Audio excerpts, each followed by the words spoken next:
Ano nga ba natin um, i-formulate or paano natin itimpla yung ating produkto? 70% yun yung kailangan. So kung makita niyo sa picture, yun yung hydrometer and graduated cylinder. No?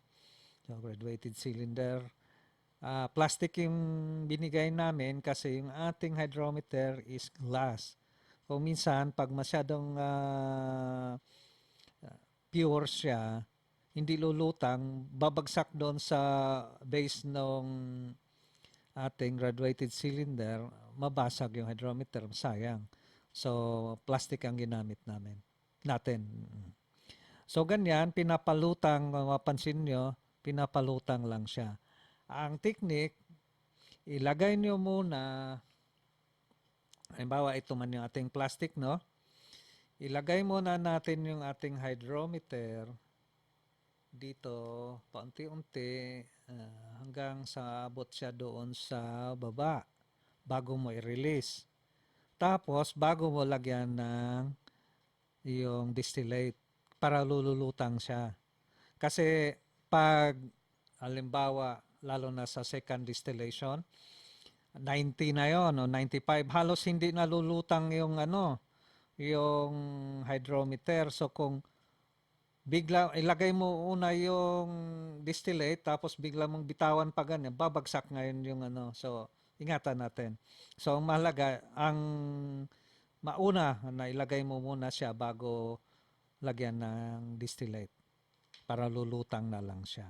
Okay? So yan. At saka ating tandaan kung maalala pa natin yung ating high school chemistry, pag magbasa tayo sa ating ah, sa sa hydrometer, dapat nandun sa lower meniscus. So, yung pinakababa doon natin basahin. Ang hindi yung nasa gilid. So, yon. Simple lang naman yon. Okay, so, paano ba i-formulate kung hindi siya gamitan ng hydrometer? Now, sa straightforward na formulation, kung meron kang puro na ethanol, ang 700 ml, lagyan mo ng 300 ml na water equals 1,000 ml or 1 liter. So, 70-30. Yun yung kung puro yung product mo. Kaso lang yung ating produkto, hindi yan puro. So, kailangan natin ng hydrometer or um, pinakamadali hydrometer. Now ngayon kung halimbawa nakita mo man doon kanina 83 ba yun ng ating purity, ginamitan natin ng hydrometer. Gusto natin gawin siyang 70%. Paano mo maibaba from 83 to 70? So ang formula niyan, C1V1 equals C2V2. So, ibig sabihin, current concentration, which is yung 83, then current volume equals the final concentration, which is 70, and then yung final volume. May computation yan later sa sunod na slide.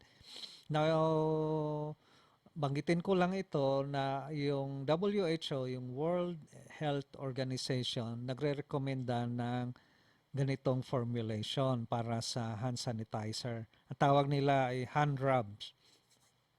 So yung ethanol nila per 10 liter ang formulation nila, 96% puro yung ginamit nila, almost pure.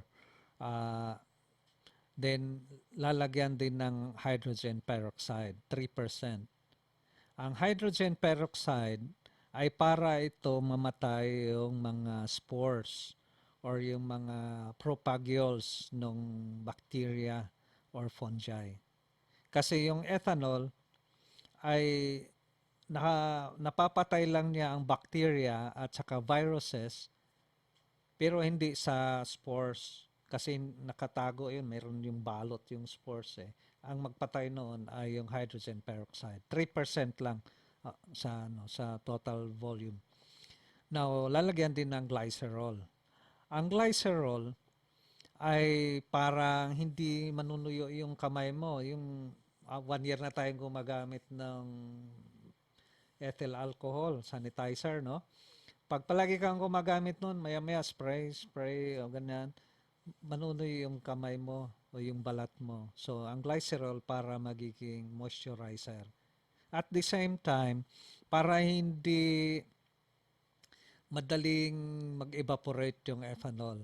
Kasi ang killing action ng ethanol ay kung liquid siya.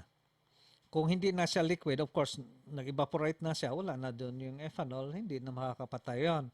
Pero kung merong konting glycerol, matagal na manatili sa kamay natin. So, yung mga kamay natin, may mga lines yan. Kung minsan nasa ilalim doon yung bacteria.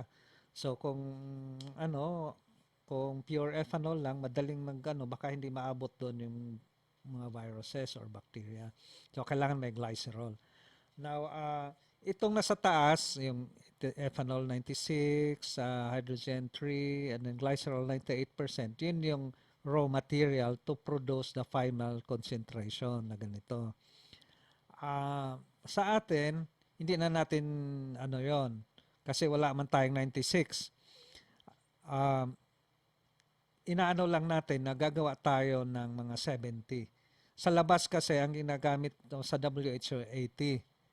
Ang sa studies talaga sa US CDC, ang ethanol is effective in killing viruses and microbes or bacteria 60 to 100%. Ang Pilipinas ang ginagamit is 70%. So meron tayong 10% na allowance. Then of course, glycerol 1.5% nga lang ginamit. And then ang hydrogen peroxide is 0.125. Kung in terms ng 1 liter ang ating formulation, ang ibig lang sabihin nun, mga 1.45, mga 2 ml lang na glycerol, dalawang patak lang ang meron ka namang I mean graduated cylinder. So 2 ml lang. Kaso lang 10 yung pinakababa nito. So ano mo na lang. I-multiply mo na lang. Damihan mo na lang yung uh, pag mix. Now, yung hydrogen peroxide, meron din, maliit lang, 0.125. Okay, so yun yung formulation. Okay, dito tayo. Computation. Sabi natin, current concentration times current volume equals final concentration times final volume. Kung sa ano pa, para madaling tandaan, C1 V1 equals C2 V2. Now, V2, kasi ang C1, alam natin, 82%. Ang volume, which is the V1, 1 liter, ating minensure natin. Then, yung purity na gusto nating makamit o ma-achieve is 70%. Hindi natin alam ilang volume ang idadagdag natin sa 1 liter natin para magkaroon o maibaba siya sa 70%. By algebra, ay dadagdag mo or ang V2 ay 1.171 liters. Pero tandaan natin na meron na tayong 1 liter initially. So ang idadagdag na lang natin is 0.171 liters or 171 ml. So yun po yun. Kasi meron na tayong 1 liter of 82%. So ima-minus natin yung initial. So ito na lang 0.171 4 liters or 171 ml. Ang idadagdag natin doon sa ating 1 liter na 82% para magiging 70% na 1.171 liters na ang final volume. So, dali lang po Pero kung ayaw niyo na mag-compute, ay di manual. So, gagamit tayo na hydrometer. So, 'Di ba pag nagsama-sama mo ngayon yung above 70, 70, 82, 82. Pag average noon, maabot na yon ng mga 77, ganyan. So pag sama-sama mo sila lahat na above 70, isama mo pati yung 60 kasi may extra ka pa man. Um, I-measure mo ngayon yon. Kuha ka initial measure sa hydrometer. Now ngayon, ibalik mo uli yon, dagdagan mo siya ng low proof, low purity na ethanol. Di ba meron tayong by bote yon? So idagdagdag natin ng halo hanggang maabot siya ng 70% ang reading. Ah, yon ang pinakamadali, walang compute-compute lang. Medyo makuti, may tedious, pero makuha mo siya. Actual.